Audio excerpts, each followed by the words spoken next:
Page 6 de votre cours. Nous allons maintenant travailler avec une nouvelle mesure d'angle qui s'appelle la mesure en radians. Alors, pour comprendre ce changement d'unité, définissons d'abord un angle d'un radian. Un angle d'un radian est un angle au centre d'un cercle qui intercepte un arc de longueur égale au rayon du cercle. Donc, cet angle est considéré d'un radian. Pourquoi? Parce qu'il intercepte un arc. L'arc ici a même longueur que le rayon du cercle. Alors, avec cette définition, comme on sait qu'un angle d'un radian intercepte un arc de longueur égale au rayon du cercle, on peut évidemment se dire, avec une simple règle de 3, qu'un angle de 2π radians intercepte un arc de longueur 2πr. Mais cet arc de longueur 2πr, c'est la circonférence totale du cercle. Et lorsqu'on travaillait en degrés, l'angle au centre qui intercepte la circonférence était un angle de 360 degrés. D'où maintenant, on peut écrire la règle de conversion que 2π radians correspond en fait à 360 degrés. Donc, je reprends avec la définition d'un angle d'un radian. Donc, c'est un angle qui intercepte un arc de longueur égale au rayon du cercle. On peut en déduire en multipliant par 2π qu'un angle de 2π radians interceptera un arc de longueur égale à 2πr. Donc, je note un radian intercepte un arc de longueur r. Donc, un angle de 2π radians va intercepter un arc de longueur 2πr. On a multiplié de chaque côté par 2π. Mais cet arc de longueur 2πr, c'est la circonférence totale du cercle et qu'on sait en fait que l'angle au centre situé, lorsqu'on travaillait en degrés, c'était 360 degrés. Donc maintenant, on peut écrire que l'angle au centre 2π radians correspond à l'angle au centre de 360 degrés.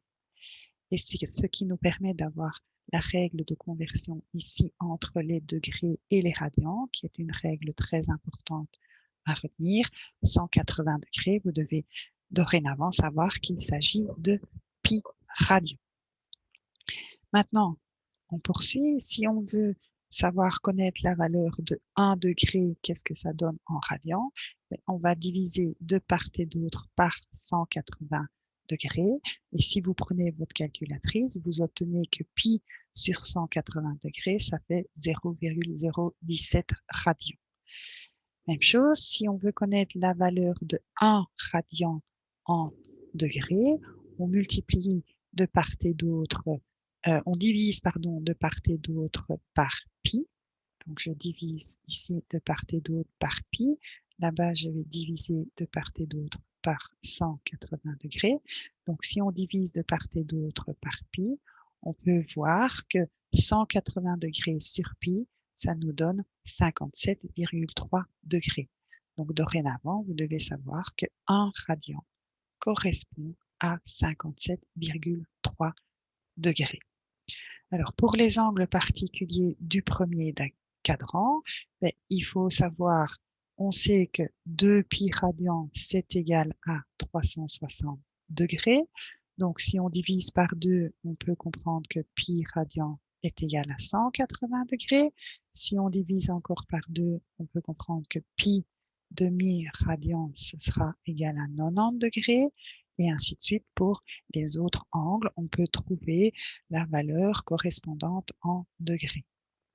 Donc, vous devez retenir bien l'équivalence entre les degrés et les radians. Alors, on peut faire quelques exemples ici en bas de page. lorsqu'on veut calculer 72 degrés en radians, j'écris la règle de conversion où je sais que 180 degrés, c'est égal à pi radian, ce qui veut dire que 1 degré est égal à pi sur 180 radians, et par conséquent, 72 degrés, ce sera 72 pi sur 100. Alors, je vais écrire à côté parce qu'on ne va plus s'y retrouver. Donc là, j'étais passé à 1 degré est égal à pi sur 180 radians. Et donc, je multiplie par 72 de chaque côté. 72 degrés, ce sera 72 pi sur 180 radians. Je peux alors simplifier la fraction et j'obtiens que 72 pi, c'est égal à 2 pi sur 5 radians. Un autre exemple, je veux convertir 2,13 radians en degrés. Je pars de la règle principale, sachant que 180 degrés, c'est égal à pi radian. Je peux noter, passer par la valeur que 1 radian, ce sera 180 sur pi degrés, et donc 2,13 radians nous donnera donc 2,13, on multiplie de part et d'autre, 2,13 fois 180 sur pi, et on obtient, là vous prenez votre calculatrice et vous obtenez 122,04 degrés. Alors un dernier petit exemple, je veux exprimer, c'est peut-être l'exemple le plus facile, 3 pi sur 4 en degrés. 3 pi sur 4 en degrés. Et là, tout simplement, je vais remplacer le pi par 180. Donc, je vais faire 180 divisé par 4, le tout fois 3. Donc, 180 degrés divisé par 4, ce qui nous donne 45 degrés. Et 3 fois 45 degrés, ce qui me donne 135 degrés. Donc, il faut vraiment bien connaître cette égalité entre les degrés et les radians. Et puis après, par simple règle de 3, vous pouvez convertir les radians en degrés et les degrés en radians. Alors, à la page suivante, à la page 7, c'est une petite explication pour faire les calculs que l'on vient de faire, mais directement avec la calculatrice. Prenons maintenant la page 8 et je vais vous expliquer, vous rappeler ce qu'est la mesure principale d'un angle. Le plus facile peut-être, c'est de partir de l'exemple ici en milieu de page, où j'ai toute une série d'angles à placer sur le cercle trigonométrique. Qu'est-ce que je vois? D'abord, je veux placer pi sur 4. Alors, par facilité, donc j'ai retenu que pi radian, c'était égal à 180 degrés. Donc, mon pi radian sera situé ici sur le cercle trigonométrique, au même endroit que le 180 degrés. Maintenant, je dois positionner l'angle pi sur 4. Donc, c'est-à-dire que je vais diviser mon demi-cercle en 4 morceaux et je ne vais en prendre que 1. Donc, pi sur 4 est situé ici.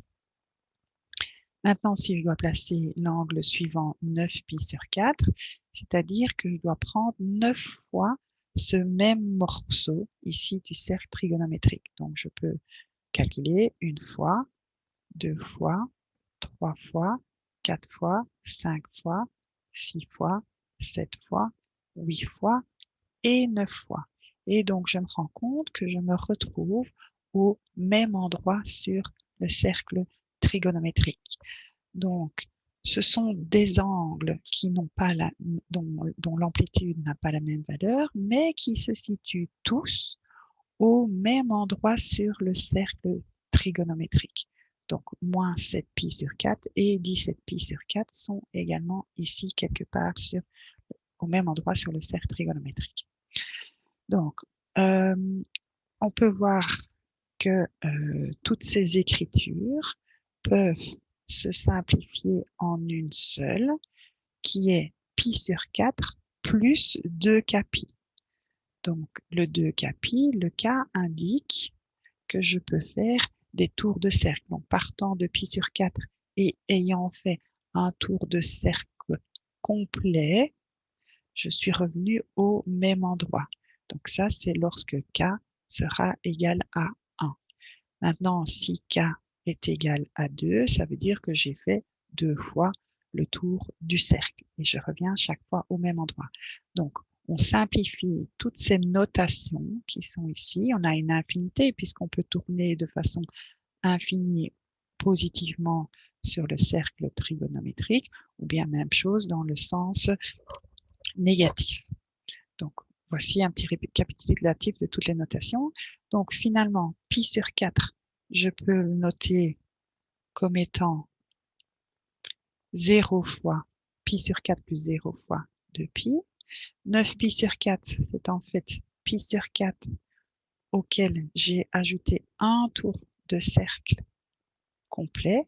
Le 17pi sur 4, c'est le pi sur 4 auquel j'ai ajouté 2 tours de cercle complet. Et moins 7pi sur 4, c'est pi sur 4. Mais là, je suis partie dans le sens des négatifs et j'ai reculé d'un tour de cercle complet.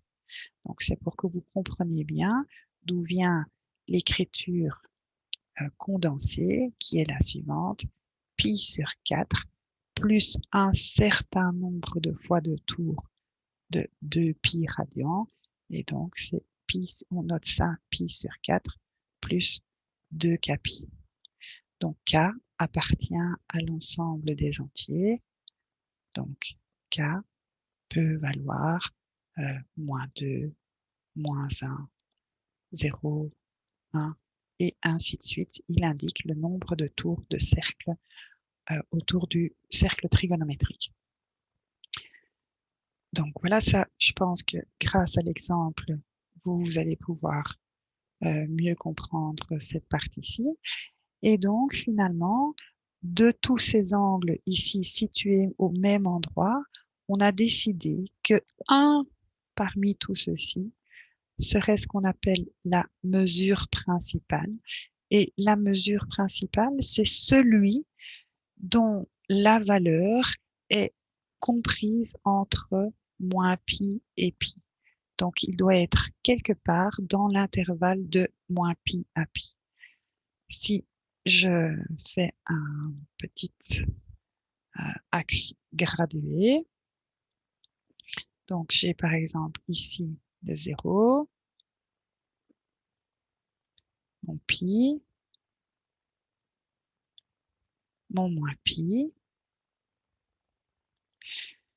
Le pi sur 4, où se situe-t-il? Le pi sur 4, on voit qu'il est ici. Il est bien compris dans l'intervalle de moins pi à pi. Et je peux voir que les autres, le 9pi sur 4 et le moins 7pi sur 4, donc 4, 5, 6, 7, 8, 9. Le 9pi sur 4, lui, n'est pas dans cet intervalle de moins pi à pi. Et le moins 7pi sur 4 n'est également pas dans l'intervalle, donc il est en dehors. Seul l'angle pi sur 4, qui se situe ici sur le cercle trigonométrique, fait bien partie de l'intervalle de moins pi à pi. Donc, dans l'exemple précédent, nous en concluons que la mesure principale de tous ces angles orientés est donc, pardon, alors la mesure principale de tous ces angles orientés est pi sur 4. Voilà, je ne sais pas ce qui se passe. Il y a un petit souci avec ma souris.